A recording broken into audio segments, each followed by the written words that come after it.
Caesar সম্পর্কে ইসলাম কি বলে? সিজার করা কি জায়েজ আছে? নতুন বিয়ের পর মেয়ে বাড়ি থেকে ছেলের বাড়িতে আম, কাঁঠাল, বকরি ইত্যাদি পাঠানোর প্রথা কি শরীয়ত সম্মত? চাদরের ডান পাশে পেশাব লেগেছে, বাম পাশে বিছানার চাদরের উপর কি নামাজ আদায় করা যাবে? যে দিনে জন্ম ওই দিনে বিবাহ হলে কি কিছু হয়? জমজমের পানি দাঁড়িয়ে পান করা যাবে কিনা? খাত্তার অনুষ্ঠান করা কি জায়েজ আছে? বিয়ের পর মেয়ে বাড়ি থেকে ছেলের বাড়িতে আম, কাঁঠাল, বকরি ইত্যাদি পাঠানোর প্রথা কি শরীয়ত সম্মত? দুইটা মৌসুম আমাদের সামনে চলে আসছে। এক হলো আম কাঁঠালের মৌসুম চলমান, আরেকটা হলো বকরি এসে যাচ্ছে। দুইটাই প্রশ্নে মাশাআল্লাহ উঠে আসছে। এই মৌসুমগুলোতে আমাদের সমাজে কিছু ছোট লোক চেনা যায়। এই ছোট লোকদের কাজ হলো আম কাঁঠালের মৌসুমে আম কাঁঠাল ভিক্ষা করে, আম কাঁঠালের ডাকাতি করে। আর কোরবানির সময় আসলে গরু আর ছাগল, গরুর ঠ্যাং, গরুর পল্লা এগুলার ভিক্ষা করে। আমরা এর আগে বারবার ঘোষণা করেছি, যাদের ইফতারের অভাব আছে, ছেলে শ্বশুরবাড়ি থেকে বা ছেলে নিজের শ্বশুরবাড়ি থেকে বৌমাকে খোঁচায় তার বাবার বাড়ি থেকে ইফতারের দাবি মরার পরিবর্তে যে কাজটি করতে পারেন সেটা হলো আমাদের আসন্না ফাউন্ডেশনে দরখাস্ত করতে পারেন, আমরা আপনাদেরকে ইফতার দেওয়ার ব্যবস্থা করব ইনশাআল্লাহ। এটা আমরা এর আগে বারবার ঘোষণা দিয়েছি। এমনকি যদি আপনার আম কাঁঠাল খাওয়ার মতো টাকা না থাকে, এত গরিব মানুষ হন, তো ছেলের শ্বশুরবাড়ি থেকে আপনি আদায় করার এই ছোট লোকই না করে আত্মীয় স্বজনের কাছে ভিক্ষা মানুষ চায় নাকি? ভিক্ষা চায় মানুষ অপরিচিত মানুষের কাছে। আপনি ছেলের শ্বশুরবাড়ির কাছ থেকে এটা দাবি করলেন মানে কি? বেয়ের বাড়িতে ভিক্ষা চাইলে তো লজ্জার কথা। এই ভিক্ষাটা আপনি বৌমার কাছে না চাই, আপনি আমাদের কাছে চা, আমরা কাউকে জানাবো না, গোপনে আপনাকে দিয়ে দিই। বুঝতে পারছেন কথা? আপনার বকরি নাই, কোরবানি করানো হতো, আপনাকে গোশত খাওয়া দরকার, আপনি আমাদের কাছে দরখাস্ত করেন, আমরা গোশত পৌঁছে দেবো ইনশাআল্লাহ আপনার কাছে। কিন্তু ছোট লোকই করিয়েন না। যুবকদেরকে ব্যাপারে জাগতে হবে। কবর দিতে হবে দেশে যৌতুক প্রথা। যৌতুক প্রথাকে কি দিতে হবে? কবর দিয়ে ফেলতে হয়, এটাকে অতীত করে ফেলতে হবে। এর চেয়ে ছোট লোকই আর কিচ্ছু নেই। একটা মানুষ আস্ত মেয়ে দিয়ে দিয়েছে, তারপর আবার আপনার আম কাঁঠাল দিতে হবে সাথে। কেন রে বাবা? আম কাঁঠাল তো আপনি দিবেন শ্বশুরবাড়িতে নিয়ে এনে, কারণ আপনাদের মেয়েটা দিয়ে দিচ্ছে না। হারে, এর দাম তো আমি পরিশোধ করতে পারবো না, অন্তত কিছু আম কাঁঠাল খানা। শ্বশুরবাড়িতে কিছু আম কাঁঠাল নিয়ে বলবেন যে কিছু আম কাঁঠাল অন্তত নেন, এই মেয়ের তো দাম আমি দিতে পারবো। মেয়ে দিয়ে দিছে, আবার সাথে আম কাঁঠাল দাবি করেন। এর চেয়ে বড় নোংরামো আর কি হতে পারে? খুব ছোট লোক, খুব ছোট লোক। এগুলো জায়েজ নাই, এগুলো গুনাহের কথা। মনে রাখবে, চাঁদাবাজি এবং স্পষ্টত অপরাধ। এরপর প্রশ্ন হলো, খাতনার অনুষ্ঠান করা কি জায়েজ আছে? খাতনার অনুষ্ঠান করা, বাচ্চাদের খাতনা হলে, মুসলমানি হলে অনুষ্ঠান করা রসম বা প্রথা আমাদের সমাজে প্রচলিত আছে। এ ব্যাপারে নবী করিম সাল্লাল্লাহু আলাইহি ওয়াসাল্লাম থেকে কোন নির্দেশনা সরাসরি নেই যে করতে হবে, এরকম কোন নির্দেশনা নেই। তবে আল আদাবুল মুফরাদ ইমাম বুখারী রাহিমাহুল্লাহ দুটি বর্ণনা এনেছেন, তার একটি দায়ুফ সূত্রে বর্ণিত হয়েছে। এই দুর্বল সূত্রে বর্ণিত বর্ণনা থেকে দেখা যায় সাহাবীদের কেউ তার সন্তানের এই খাতনার পর তিনি আনুষ্ঠানিকতা করেছেন, দাওয়াত দিয়ে খাইয়েছেন, খেয়েছেন, কিন্তু হাদিসটি বিশুদ্ধ না, দায়ুফ। আরেকটি বর্ণনা পাওয়া যায় হাসান সূত্রে, এটাও আল আদাবুল মুফরাদে আসছে। সেখানে দেখা যায় আয়েশা রাদিয়াল্লাহু তাআলা আনহা পরিবারের একটা বাচ্চা, তাকে মুসলমানি করা হয়েছে। তখন অন্য একজন বলেছেন বা তিনি তাকে বলা হয়েছে যে এই বাচ্চাকে যে মুসলমানি করানো হলো, এটা অপারেশন হলো, কষ্ট হলো, এটাকে ভুলানোর জন্য কিছু আনুষ্ঠানিকতা করা যায় কিনা। আসলে তারা পারমিশন দিয়েছিলেন। তো সেটা অবশ্য এই আজকের এই মুসলমানের মতো না, বাকি কিছুটা আনন্দ বিনোদন অনুষ্ঠান, যাতে করে বাচ্চা একটু খুলে। তো এগুলো মৌলিকভাবে প্রায় সব ফুকায়ে কেরাম, মশহুর যত ফুকায়ে কেরাম আছেন, তাদের মন্তব্য হলো এগুলো মৌলিকভাবে জায়েজ আছে, বরং মুস্তাহাব, ভালো। খাতনাকে কেন্দ্র করে অনুষ্ঠান করলে সেটা ভালো। সুন্নাত পর্যায়ে কোরআন হাদিস কর্তৃক নির্দেশিত বা সুন্নাত করণীয় আকিকা যেরকম, এরকম না। কিন্তু কেউ করতে চাইলে করতে পারে, নিষিদ্ধ নয়। বিশেষ করে বাচ্চাকে ভোলানোর জন্য, তাকে আনন্দ দেওয়ার জন্য এটুকু হতে পারে। কিন্তু আমাদের দেশে মুসলমানের নামে যা হয় সেটা জায়েজ হওয়ার ভূমিকা নিয়ে। সেটা কি? সেটা হলো যে মুসলমানের অনুষ্ঠানের নামে চাঁদাবাজি, বিয়ের অনুষ্ঠানে যেরকম হয় ওইরকমই হয়, আকিকাতে হয়, মুসলমানিতে হয়। এবার দেখা যায় নানা নানি নাতির মুসলমানের দাওয়াত পাইছে, জামাইয়া মেয়ে দাওয়াত পাইছে। এর মানে কি? এর মানে হলো 10-20 হাজার টাকার একটা আংটি নিয়ে যাইতে হবে। এটা হলো মানে, ঠিক না ভাই? ঠিক। অন্য কোনো মানে আপনাদের জানা আছে? আমি তো এটাই মানি যায়। নাতির খাতনা জামাই আর মেয়ে খাতনা উপলক্ষে খাবার দাবার অ্যারেঞ্জ করছে, বাচ্চার নানাকে আর নানিকে দাওয়াত দিছে। এর মানে কি? এর মানে হলো হয় একটা গরু, নয় দুটা ছাগল, আর নাহলে 10-20 হাজার টাকা কিংবা একটা আংটি, এটা সেটা, এগুলো নিয়ে আপনারা আসিয়েন। তো এটা তো ডাকাতি।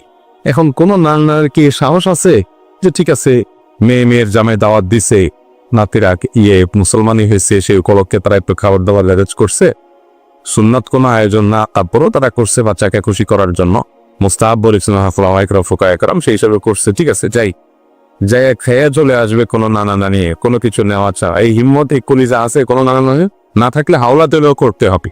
তাহলে বোঝা যাচ্ছে যে এখানে সুপ্ত এবং লুকায়িত চাঁদাবাজি মাহাজুফ আছে, ঠিক না বেটি? এটা জায়েজ নাই। এগুলোতে মানুষের দোয়ার জায়গা, আরো কি হয়, বদদোয়া হয়, বদদোয়া।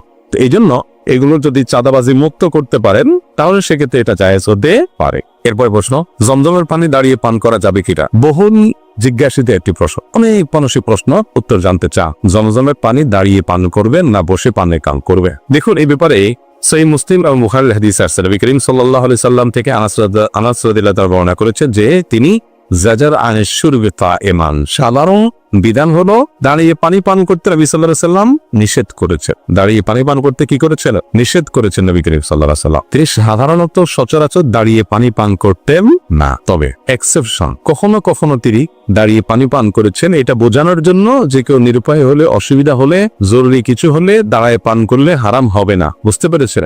বসে পান করতে হবে নরমাল অবস্থায়, বিশেষ কোনো পরিস্থিতিতে কারো ঠেকা পেলে দাঁড়ায় পান করলে সেটা জায়েজ আছে। শুধু এটা বোঝানোর জন্য তিনি মাঝে মধ্যে দাঁড়ায় পান করেছেন। এরই অংশ হিসাবে এটাও প্রমাণিত যে জমজমের পানি তিনি দাঁড়িয়ে পান করেছেন।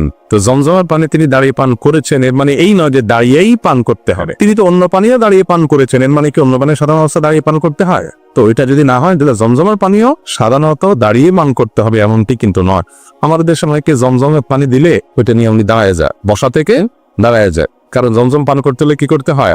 উনি মনে করেন দাঁড়ায় পান করতে হয় না। এরকম কোন হাদিস নাই যে নবী করিম সাল্লাল্লাহু আলাইহি সাল্লাম বসা থেকে দাঁড়ায় গেছেন জমজমের পানি পান করার জন্য, বা সাহাবীদের থেকে এরকম কোন হাদিস আমার জানা নাই যে বসা থেকে দাঁড়াইছেন পান করার জন্য, দাঁড়ানো অবস্থা পানি পাইছেন পান করছেন, এরকম পাওয়া গেছে। সেটা হচ্ছে বললাম নবী করিম সাল্লাল্লাহু আলাইহি সাল্লাম অনেক বিষয় নিষেধ করার পর সেটা করতেন জায়েজ প্রমাণ করার জন্য। কথা কি বুঝাতে পারছি? এই জন্য জমজমের পানি অন্য 10টা পানির মতো সাধারণভাবে বসেই পান করবেন, দান অবস্থায় কখনো পান করার প্রয়োজন হলে জায়েজ। এটা হলো ফোকায়ে কেরামের অনেকের মত এবং এটা অধিকতর যুক্তিযুক্ত বলে আমার কাছে মনে হয়েছে। হাদিসগুলো সবগুলোকে গাটাগাটি পর ফোকায়ে কেরামের সবগুলো মতামত একসাথ করার পর মনে হচ্ছে এটাই শক্তিশালী। তবে অনেক ফকিগণ, অনেক ওলামায়ে কেরাম দাঁড়িয়ে জমজমের পানি দাঁড়িয়ে পান করাকে মুস্তাহাব, উত্তম বলেছেন। ওই যে নবী সাল্লাল্লাহু আলাইহি সাল্লাম একবার করেছেন, সেটাও তার থেকে করেছেন কোনো প্রমাণিত আছে ওই হাদিসটার কারণে তারা জমজমের পানি দাঁড়ায় পান করাটাকে মুস্তাহাব বলেছেন ফোকায়ে কেরাম। অতএব কেউ ওই ফোকায়ে কেরামের মতের উপর আমল করলে তার সে আমলকে গুনাহ হয়েছে, বেদাত হয়েছে, এনকার করা যাবে না। বাকি সাধারণ পানির মতো এই পানিটাও সাধারণভাবে পান করাটাই অধিকতর যুক্তিযুক্ত বলে আমার কাছে মনে হয়েছে। এরপর প্রশ্ন হলো, সিজার সম্পর্কে ইসলাম কি বলে? সিজার করা কি জায়েজ আছে? মেয়েদের গর্ভখালাসের জন্য সন্তান প্রসবের সময় যদি তা কারোর সিজারের প্রয়োজন হয়, বাচ্চার পজিশন এবং সার্বিক অবস্থা বিবেচনা করে বিচক্ষণ ডক্টরগণ যদি সিজার করতে নির্দেশ না করে এবং এর কোনো বিকল্প না থাকে তাহলে এটা জায়েজ আছে, কারণ কোন প্রায় চিকিৎসার অংশ হিসাবে এটা জায়েজ আছে। কিন্তু যথাসম্ভব আপনার এক্ষেত্রে প্রপার ট্রিটমেন্ট হচ্ছে কিনা, প্রপার ডায়াগনোসিস হচ্ছে কিনা, প্রপার পরামর্শ হচ্ছে কিনা, এই বিষয়গুলোকে নিশ্চিত করার চেষ্টা করতে হবে। অনেক মেয়েরা আজকাল শখ করে কি করে সিজার করে, শুনি শখ করে নাকি সিজার করে, অদ্ভুত ব্যাপার সেপা। মানে নর্মাল ডেলিভারিতে একটু কষ্ট বেশি হয়, সেজন্য সিজারে তারা চলে যায়। অথচ সিজার মানে কি? পেটের এক মাথা থেকে আরেক মাথা পর্যন্ত কেটে ফেলা, সেটাকে আবার জোড়া দেওয়া, সেটা আবার জোড়া লাগা। আর নর্মাল ডেলিভারি হলে আজকে ডেলিভারি না হাসপাতালে, কালকে মহিলা ছাড়পত্র পেয়ে যায়। আর সিজারের রোগী 3 দিন 4 দিন 5 দিন বেডে শুয়ে থাকতে পারে। হয়তো বাহ্যিক একটু সাময়িক একটু কষ্ট হয় প্রসবের সময়টাতে, কিন্তু আগে পরে কোনো সময় যা সুখ। অতএব এগুলো রেলবদ্ধিতা ছাড়া আর কিছুই নয়। আমাদেরকে আজকাল শৌখিনতার নাম দিয়ে, আধুনিকতার নাম দিয়ে শয়তান এমন এমন পদ্ধতিতে নিয়ে যাচ্ছে যে আমরা ধ্বংসের দিকে চলে যাচ্ছি। সিজারের সবচেয়ে বড় ক্ষতির একটা তো হলো যে বাচ্চা যদি সিজারে হয় তাহলে সেক্ষেত্রে খুব বেশি বাচ্চা নেওয়ার সম্ভাবনা থাকে না নাকি? তো সেটা যদি হয় এটা তো বিরাট একটা লস। আপনি বিয়ে করেছেন, আল্লাহ তাআলা আপনাদের ঘরে সংসারে যদি 2, 4, 5টা, 7টা, 10টা, 12টা বাচ্চা দেয়, বিরাট বড় সম্পদ। এই বাচ্চার টাকা দিয়ে কেনা লাগলে কি করতে? সেখানে একটা পরে আন না, 2টা পরে আন না, এগুলা যারা বোঝায় আমাদেরকে ভুল বোঝায়। এগুলোর পরিণতি কি হয় চায়নারা জানতেছে, এগুলোর পরিণতি কি হয় উন্নত বিশ্বের লোকেরা জানতেছে। জন্মের হার যখন থেমে যায় একটা সভ্যতা বিলুপ্তির দিকে চলে যায়। এটা আর নতুন করে গ্রো করা যায় না, কঠিন হয়। মানুষের জন্ম পৃথিবীর জন্য কখনো অকল্যাণের না। মানুষ কখনো জনসংখ্যা কখনো সমস্যা নয়, এটাকে জনসম্পদে রূপান্তরের চেষ্টা করতে হবে। আপনারা প্রায় একটা স্লোগান শুনেন না, ওই যে ছোট পরিবার সুখী পরিবার, শুনেন না? ছোট পরিবার মানে একটা দুটো বাচ্চা থাকে আপনি সুখে থাকবেন। আমি তো উল্টাটা দেখি, যত ঘরে ঘরে অশান্তি দেখেন ওই এক ছেলে এক মেয়ে ওখানেই, কারণ ওই একটা অমানুষ হলে পুরো জীবনটাই শেষ। আর যাদের 8টা 10টা বাচ্চা আছে এদের যদি 2 4 5টা অমানুষ হয় তাতে কিছু আসে যায় না, একটা মানুষ হইলে যথেষ্ট, ঠিক না? ঠিক বড় পরিবারের সবগুলাই অমানুষ হয়েছে, একটা মানুষের জাত হয় নাই, বাপ মার কষ্টই কষ্ট, এরকম ঘটনা দেখছেন আপনারা? কিন্তু ওই তথাকথিত এক ছেলে এক মেয়ের, একটা লন্ডন চলে গেছে আর একটা কানাডা চলে গেছে, দুইটা দুই জায়গায় যায় অমানুষ হয়ে গেছে, বুড়া বুড়ি দুনিয়াতে মরে, দেশে থেকে মরে, এরকম ঘটনা বহুত আছে না? তাহলে কে বলছে এই সমস্ত কথা? ছোট পরিবার সুযোগ পরিবার, জনসংখ্যা এটা কখনো সমস্যা নয়। এই থিওরি ভুল। যারা এই থিওরি আমদানি করেছে তারা নিজেরা এখন বিপদে আছে। এখন ভর্তুকি দিয়ে সন্তান জন্ম দেওয়াইতে পারতেছে না। বিভিন্ন দেশে দেশে আপনারা জানেন না, সন্তান হলে ভর্তুকি দেয়, কিন্তু আর হইতে পারতেছে না। আরে আমাদের দেশে এটা নেয়ামত, আলহামদুলিল্লাহ। 7-8টা সন্তান হয়েছে, বাতে মারতেছে, এরকম পাইছেন একজনও? 7-8টা হয়ে গেছে, এই জন্য বাতের অভাবে বুড়া বুড়ি খাইতে পারতেছে না, এরকম হয়েছে কখনো? আল্লাহ তাআলা সবার রিজিকের মালিক, ইমানদার সে বিশ্বাস থাকতে হবে তার। জনসংখ্যা এটা নেয়ামত, পৃথিবীর সবচেয়ে দামি সম্পদ এটা। বিধান সিজার পরে এই যে সন্তান আপনার জন্মের হার কমায় আনা বা সীমিত করে ফেলা, এটা বর্তমানের পরিচালনা। তবে হ্যাঁ, যদি এরকম পরিস্থিতি হয় যে নর্মাল ডেলিভারি হলে মায়ের জীবন হুমকির মধ্যে পড়ে যায়, তখন অবশ্যই সন্তানের জন্ম পরে আগে মায়ের জীবন রক্ষা করতে হবে। সেটার জন্য কি করতে হবে? সিজারে যেতে হবে, সেটা জায়েজ আছে।